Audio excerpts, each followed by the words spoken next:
Pulau Kodingareng, Keke Makassar, Polairut dan Brimob Polda Sulsel melakukan pengibaran bendera merah putih dengan cara yang luar biasa. Sebanyak 34 penyelam bersama 3 bayangkari turun ke kedalaman 20 meter di bawah laut.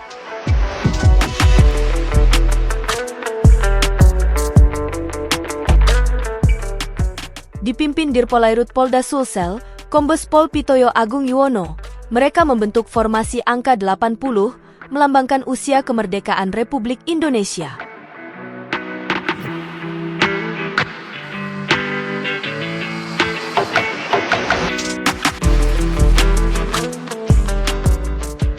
Merah putih berukuran 80 kali 50 cm berkibar gagah di dasar laut yang jernih. Meski arus deras menantang, semangat juang tetap berkobar. Inilah cara Polairut dan Brimob merayakan kemerdekaan, penuh keberanian, cinta tanah air, dan tekad menjaga keindahan laut Indonesia.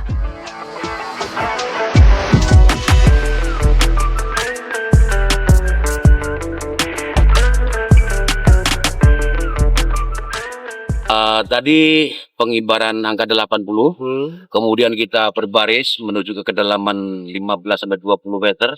Kita melaksanakan pengibaran bendera di tangan ini, sehingga itu adalah dalam rangka mensyukuri ataupun kita merayakan, memeriahkan. Ada berapa penyelam yang turun pada momen ini, Pak? Hari ini kita libatkan 34 penyelam.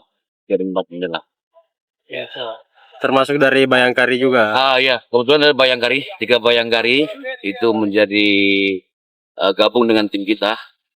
Bayangkari yang telah menjadi tim selam Polda Sulsel.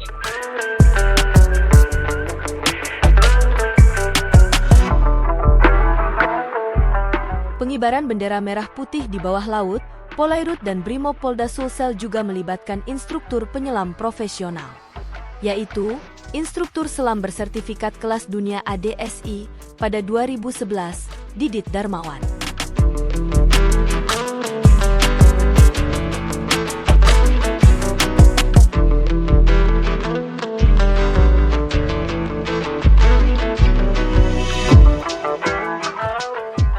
Download Tribun X sekarang, menghadirkan lokal menjadi Indonesia.